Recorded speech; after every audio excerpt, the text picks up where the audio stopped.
기도하겠습니다. 하나님 아버지 감사합니다. 부족한 종의 입술을 통해서 하나님의 말씀을 전가하게 하시고 또 그 가운데 인간의 흐트러짐들을 주께서 가리시고 오직 주님의 영광과 주님의 살아계심만 나타나게 해주시옵소서. 전하는 자가 그리고 듣는 자가 오직 주의 음성에 주의 말씀에 귀 기울이는 시간 되게 해주옵소서. 예수님 이름으로 기도합니다. 아멘. 오늘 찬송 인도를 하시는데 참 은혜스러웠어요. 근데 은혜스러워서 제가 손을 들어야 되나 말아야 되나 고민을 좀 했어요. 왜냐하면 시작하실 때 하나님은 우리의 감정 속에 계시지 않고 우리의 감정이 어떠하든지 하나님은 존재하십니다. 근데 감정에 시달리는 게 아닐까 모르겠다. 이렇게 아마 여러분들도 잠깐 고민을 했을 거예요. 이 왜 그러신 줄 압니까? 찬양 인도자가 혹시 찬양을 은혜스럽게 인도 못하면 어쩌지 해서 연막을 치는 거예요. 감동이 안 와도 이거는 하나님 말씀을 붙들고 우리는 은혜 받아야 된다. 근데 말씀 찬양을 너무 잘 인도해 주셔가지고 우리 감동했어요. 근데 이 말에 사실은 우리가 어폐가 있어요. 우리가 신학을 배우면서 신학교를 하면은 뜨거운 가슴으로 들어갔다가 냉랭한 가슴으로 나가는 경우가 너무 많아요. 그리고 신학교에 와가지고 신학을 공부하면서 신학을 가르치는 우리 같은 저 같은 사람들조차도 하나님의 말씀에 대해서는 좀 더 한 발짝씩 과거보다는 조금 더 나아가는 것 같은데 가슴은 더 식어가지고 하나님 앞에 솔직하게 기도하고 부르짖는 기도 제목이 있다면은 나의 가슴을 옛날처럼 주님이 부르실 때 그 뜨거움을 회복시켜 달라는 것이 어떻게 보면은 오늘날 개인적인 저희 기도 제목이에요. 그동안 우리는 그렇게 배웠습니다.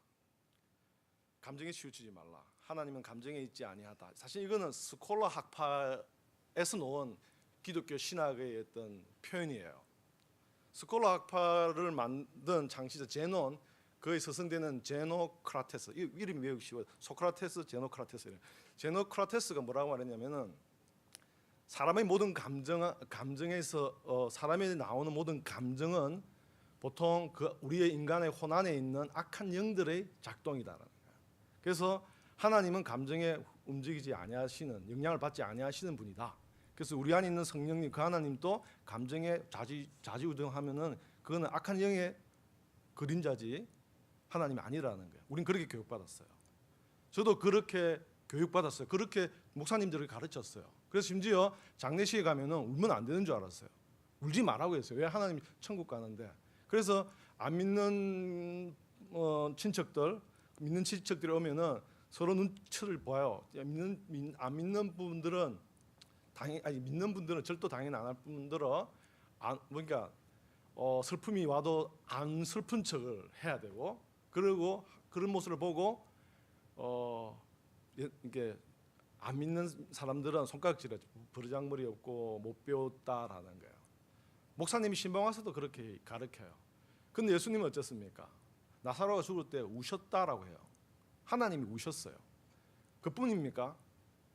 선지서를 봐요. 선지서를 보면 하나님이 뭐라고 말하냐면 이 말 안 듣는 백성들을 확 불을 싸질려 붓고 그런 어떤 표현들 얼마나 등장합니까? 전문에 예배 들어오는 분 나가라는 거예요. 차라리 네 같은 놈이 예배 드리는 거 문 닫고 예배 안 드리는 게 낫다라고 이야기를 해요. 그렇게 격하게 하나님께서 진노하시고 정념을 내품으세요. 그럼에도 불구하고 우리는 로고스의 하나님만 붙들고 있음으로 말미암아서 살아계시고 역동하시는 페소스라죠, 그죠? 그래서 설교에 담겨야 될 큰 요소 중에 가운데 로고스 말씀은 충실한데 페소스 파토스가 부족한 설교자라든지 그런 어떤 목회자들이 많이 있죠, 그죠? 저 같은 사람이 그래요. 말씀 가지고 전하고 싶은데 가슴이 뜨거운 가슴이 안 오르니까 이것이 몸부림치는데 전해지지 하나님의 정념이 전해지지 않는다는 것 자체는 목회자의 직무유기예요. 그래서 우리는 하나님의 말씀을 붙들고 하나님의 불같은 그 뜨거움을 받기 위해서 무릎 꿇고 기도를 해야 되는 거예요. 오늘 본문 말씀도 그 말씀과 일맥이 있다고 생각합니다. 15절 말씀 이렇게 시작해요. 거짓 선지자들을 삼가하라. 그들에게 속지 말라는 거예요. 때로는 우리의 보통 이제 목사님에게도 속을 수 있어요, 그죠? 목사님 뭐 건축금 내라고 막 해놓고 난 다음에 뭐 비자금 조성하는 분도 계시고 이렇게 다른 사람한테 속고 또 정치가들에게 속을 때 우리는 분통해요. 그것도 분하지만 사실은 우리가 우리 자신들에게 쏘을 때가 많다는 거예요. 아, 이거는 맞다라는 거예요. 이 일은 바람직하다는 거예요. 이건 하나님의 영광을 위해서 한다는 거예요. 그리고 그 자신을 위로하고 달래면서 자기 자신을 쏘게요. 그리고 자기 자신도 쏘아주고, 그러면서 우리는 신앙생활을 한다는 거예요. 아니 그냥 삶을 살아갈 때가 많아요. 남한테 쏘은 거는 한번 화를 내고 어떻게 하면 이거 메이크업이 되지만은 자기 자신을 잘못된 진리와 아니면 잘못된 철학과 합리화로 자기를 속이게 되면은 오늘 말씀드린 것처럼 반석 위에 지은 집과 그렇지 아니한 집을 비유하신 예수님처럼 비유처럼 우리의 인생이 창수가 날 때, 홍수가 날 때 무너지는 인생이 될 거라는 거예요. 겉보기에는 똑같을 거예요. 아, 이렇게 살면은 봐라, 이 정도 우리는 잘 지었고 잘 나간다라고 이야기를 했지만 기초가 잘못되었다는 거예요. 이런 인생을 살아갈 때 하나님께서 우리에게 똑바로 살아라라는 거죠. 똑바로 사는 것이 뭘까? 그리고 우리는 하나님의 영광을 위해 살려고 해요. 오늘 본문 말씀은 그냥 이렇게 착한 일하고 열매 맺는 백성이 되라는 그런 개념의 설명보다는 종말에 우리가 어떻게 살아야 될까 하나님이 말씀해 주시는 본문이라고 봐요. 왜냐하면 마지막 시대, 마지막 때에 한 아버지께서 사람들을 불러 모아서 천국에 갈 자와 그렇지 아니할 자에 대해서 분별을 해요, 그죠? 이런 비유가 여러 군데 등장해요. 심지어 도끼로 이렇게 찍어버린다는 이런 비유도 여러 군데서 나와요. 근데 오늘 본문 말씀과 가장 유사한 말씀 중에 하나는 마지막 때에 하나님께서 하나님의 백성들을 좌측 우측으로 나누는 그런 심판의 날이 온대요. 양과 같은 백성들 그리고 염소와 같은 백성들을 나눠 가지고 심판을 한답니다. 무엇을 가지고 심판을 할 거냐는 거예요. 우리는 가끔 그렇게 배웠어요. 무엇으로 배웠냐면 열매 맺는 백성, 열매가 맞냐 열매가 안 맞냐라는 그것이 판단의 기준일 거다라는 거예요. 이 땅에서 그래서 우리는 하나님께 영광 돌리기 위해서 큰 일들도 하고 영광을 돌리기 위해 최고가 되고 부흥도 하고 전도도 많이 하고 숫자에 모든 관심이 많아요, 그죠? 그 오늘 본문 말씀은 뭐라고 이야기합니까? 아름다운 열매를 맺는 못된 나무가 없고 나쁜 열매를 맺는 좋은 나무가 없다라는 겁니다. 그래서 나쁜 나무를 잘라버리라는 거죠. 여기는 좋은 나무든 나쁜 나무든 열매를 맺는다는 거예요. 오히려 나쁜 나무가 열매를 많이 맺으면은 말 그대로 나쁜 열매를 많이 맺기 때문에 오히려 그것은 해악이 돼요, 그죠? 열매 숫자가 아니에요, 크기가 아니에요. 그리고 종말에 뭐라고 했습니까? 한쪽 사람들이 하나님, 내가 아버지 뜻 뭐 이렇게 양들에 속한 사람들이 내가 주의 뜻대로 하지 않았습니까? 예수님을 찾아뵙고 뭐 도와주지 않았습니까? 옥에 갇혔을 때 가지 않았습니까? 이야기했을 때 내가 언제 그렇게 했냐라고 말하면서 뭐라고 말씀합니까? 너희들은 그러지 않았다라고 이야기하는 거예요. 설마 그분들이 하나님 앞에서 하지도 않았던 것을 내가 했다라고 할 정도로 간이 큰 분들이겠습니까? 하나님 앞에서, 그죠? 하나님 앞에서 아마도 그런 간이 큰 간을 가지고 있다 손 치더라도 하나님 앞에서는 거짓 못하도록 자백을 하는 하겠죠, 그죠? 그럼에도 불구하고 그들은 자기 생각으로는 하나님을 위해서 했다는 거예요. 예수 그리스도에게 물을 줬고 그리고 옥에 갇혔을 때 찾아갔고 옷도 입혔는데 왜 내가 하나님을 예수님에게 그렇게 무관심하였느냐라고 이야기했을 때 예수님은 뭐라고 말씀하십니까? 나 너희들 도무지 알지 못하노라. 불법을 행하는 자들아라고 이야기합니다. 뭐가 불법이죠? 분명히 하나님의 영광을 위해서 주여 하나님을 위해서 주여 주여라고 하면서 쫓아갔음에도 불구하고 하나님은 불법을 행하는 자들이라 했어요. 가끔 우리는 목적을 위해서 살아가는 인생이 될 때 많아요. 우리의 목적은 하나님이어야 된다. 우리의 목적은 교회의 영광이 된다. 그 목적을 이루는 것이 우리의 신앙의 목표고 우리의 삶의 목표여야 된다라고 그 열매를 위해서 달려갈 줄 모르겠지만 모든 사람이 그렇게 달려가요. 지금 많은 큰 교회 목사님들이 지금 구멍이 나서 흔들릴 때 그분들의 모든 말씀들은 나는 하나님 말씀대로 살았고 하나님의 영광을 위해서 했고 지금 봐라 1000명이었던 교회가 10,000명이 되었고 100명이었던 교회가 300명이 되었고 많은 사람들을 전도했다라고 당당하게 이야기를 하는 거예요. 내가 주의 이름으로 이렇게 부흥시켰고 많은 사람을 전도했습니다라고 말하실 거예요. 그때도 아마 비슷한 말씀을 들을 수도 있어요. 안 그럴 수도 있겠지만 이 불법을 행하는 자들하는 거예요. 이 불법이 뭘까요? 방법이 잘못됐다는 거예요. 불법이란 말은 방법이 잘못됐다는 거죠. 꼭 똑같은 목적을 이룰지라도 그 방법이 하나님의 말씀을 따라서 산 것이 아니라 자기의 생각, 거짓 선지자의 말을 듣고 다른 길로 다른 방법을 택했을 때 그것이 불법이라는 거예요. 우리는 가끔 생각하죠. 목적이 좋으면 방법이 뭐 중요하냐. 그 목적이 하나님을 위해서 쓰시면 되는데 가끔 특히나 한국 사람들이 그런 이유가 많아요. 한국 목회자들이 말년에 자꾸 부패하는 이유가 이런 거잖아요. 목사님이어서 그런 게 아니라 뭐 다른 분들도 그런 경우들이 많아요.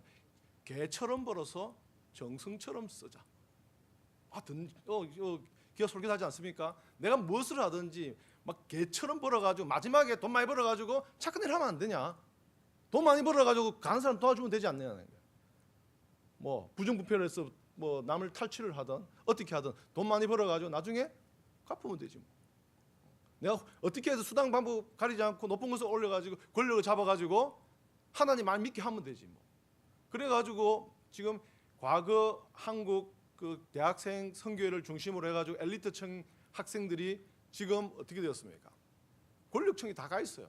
뭐 펑 터지면은 장로님이에요. 뭐 펑 터지면 대통령이 장로님이에요, 그죠? 권력 구석에 그리스도인이 아닌 사람들이 없어요. 그만큼 그들이 목적했던 것들을 달성했어요. 하나님의 영광을 위해서 1등 하기를 원했고 하나님의 영광을 위해서 사법고시를 붙기 원했고 그래서 판사가 되고 검사가 되고 변호사가 돼가지고 돈 많이 벌고 좀 딜을 해가지고 나쁜 사람들도 합법적이라고 변호를 하고 돈 많이 벌고 교회 헌금 많이 하면은 된다는 거예요. 미투가 일어나는 사건도 사실은 교회의 간증에서 나왔죠, 그죠? 교회 한 집사님이었어요, 그죠? 우리는 그렇게 살아요. 목적만 괜찮으면은 방법이 무엇이든지 관계 없다라고 생각을 하기가 쉬워요. 근데 목적을 이루기 위해서는 뭐가 있어야 됩니까? 능력이 있어야 돼요, 그죠? 그 능력은 우리가 좌지우지하는 게 아니잖아요. 타고나게 좀 멍청한데 뭐. 가끔 우리 이야기합니다. 우리 애는 머리가 좋은데 공부를 안 해서 점수가 나빠. 라고 우리는 위로하고 하지만은 타고나기가 좀 틀려요. 공부를 못하지 얘는 축구 잘하고 다른 거 잘할 수 있는데 그건 안 해보고 다른 것만 비교를 하면서 그렇게 이야기를 위로를 하는 거죠, 그죠? 타고날 때 이 차이가 나타나요. 그러면 우리가 하나님께 영광 돌리기 위해서 1등 하기를 원한다면은 좀 똑똑하게 태어난 사람이 똑똑하지 못한 사람보다 훨씬 앞에서 출발해요, 그죠? 돈을 많이 벌어가지고 부자 돼가지고 하나님께 많은 좋은 일들을 하고 구제를 하고 싶은 사람도 자수성가한 사람도 있겠지만 돈 물려받아가지고 저 앞서서 출발한 사람들은 훨씬 많아요. 어떻게 달리게 해가지고 내가 1등 해가지고 내가 돈 더 많이 벌어서 더 힘을 가져가지고 하나님께 영광 돌리겠습니다. 처음부터 불공평했어요. 그런 거 가지고 하나님께서 마지막에 판단하신다라고 하면은 하나님이 은폐하시죠, 그죠? 누구나 똑같이 할 수 있는 방법을 가지고 마지막 심판 때 판결을 내려야죠. 나는 본래 열매를 작게 조그만한 열매 맺는 나무인데 어떻게 해서 어떻게 큰 열매를 볼 수가 있겠어요? 근데 분명한 하나님의 기준은 우리가 여기서 보면서 깨달을 수 있는 방법은 하나님의 말씀대로 살려고 몸부림쳤는가, 얼마만큼 몸부림쳤는가, 그거는 가진 자나 능력 없는 자나 그 가진 것만큼 그 안에서 몸부림쳐요. 오히려 가진 자, 힘 있는 자 그런 사람들이 오히려 하나님 말씀대로 살기가 더 힘들어요. 하나님이 원하는 목적은 이루긴 더 쉽지만은 하나님의 방식대로 살아가긴 더 힘들어요. 그래서 부자가 천국 가기 더 힘든다는 거예요. 유혹도 많고 시험도 많고 어려운 관문들이 너무 많기 때문에. 오히려 가난한 자가 복되다는 그 말이에요. 가난한 자니까 뭐 시험 받을 일도 없고 뭐 그런 거예요. 오히려 하나님 말씀대로 살기에는 그런 사람들 형편이 더 나을 수도 있겠다라고 예수님께서 그 말씀하신 거예요. 그렇다고 부자가 못 간다, 불공평한 건 아니에요, 그죠? 가진 건 똑같잖아요. 그냥 가진 거와 관계 없잖아요. 마음이 중심이지. 내가 마음으로서 하나님의 말씀대로 살려고 하는데 부가 돈이 있으니까 방해가 된다. 그래서 나는 불공평하다. 그게 아니죠. 없는 듯하게 살면 되잖아요, 그죠? 근데 없는 돈을 갖기 어려워요. 가난한 자도 마찬가지예요, 그죠? 힘없는 자도 오히려 비굴하게 살 경우가 더 많아요. 하나님이 당당하게 살아라고 했는데 돈이 없어가지고 비굴한 것을 순종이라는 모양으로 이렇게 포장할 때가 또 많잖아요, 그죠? 약한 자가 어떻게 강한 자 앞에서 큰 소리 치고 살기가 쉽습니까? 순종하는 척하고 살기 쉽습니까? 그래서 기독교 안에서 순종이 미덕처럼 보이는 이유가 약한 자들이 모였는데 이 사람들을 합리화시키기 위해서 순종이 미덕이라고 생각할 때가 너무 많다는 거예요. 우리 예수님은 어떻습니까? 불의를 보고 상을 확 뒤엎어버리는데 그것 때문에 자기가 십자가에 달리기까지 했는데 하나님 말씀대로 살려고 하면은 방해가 많아요. 제가 요 몇 주 중국에 갔는데 공산주의라가 되게 쫄아서 갔거든요. 그래서 뭐 이렇게 성경책도 못 가져가고 핸드폰에 성경책 있으니까 됐어. 성경책도 안 들고 가고 그 복사한 것도 기독교 이렇게 써 있는 책 안 들고 가고 그냥 출력해가지고 가지고 갔는데 검사도 안 해요. 그냥 쑥쑥 통과하는 그냥 뭐 이렇게 뭐 벗고 이런 거는 이제 혹시 폭탄물이나 이런 것 때문에 다 검사하는데 사상조회 같은 거는 거의 안 하는 거예요. 오히려 공항에서 찬송가가 흘려 퍼져요. 갈 때도 들었고 올 때도 듣고 클래식처럼 그냥 듣는 거예요. 어메이징 그레이스 막 놓아요. 우리 한국에 어메이징 그레이스 너무 안 오잖아요. 종교적 있어요. 막 말 많고 그러는데 근데 왜 그 나라에서는 종교가 문제가 될까요? 그냥 신앙대로 안 살면 아무 문제 없이 네 마음대로 살아라는 거예요. 그러나 성경대로 살고자 할 때 삼자교회와 다르게 가정교회나 지하교회에서 성경대로 살고자 하면은 공산주의자나 독재를 하는 사람들에게 반대되는 말을 할 수밖에 없어요. 아니 그 사람을 반대하고자 한 게 아닌데 하나님 말씀을 선포한 건데 그 말씀이 부딪히는 거예요.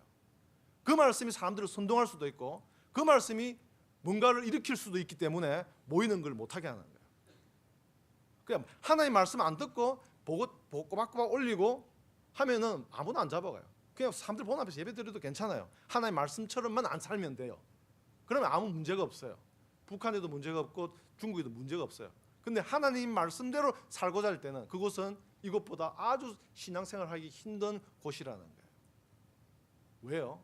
성공? 그런 게 아니죠, 그죠?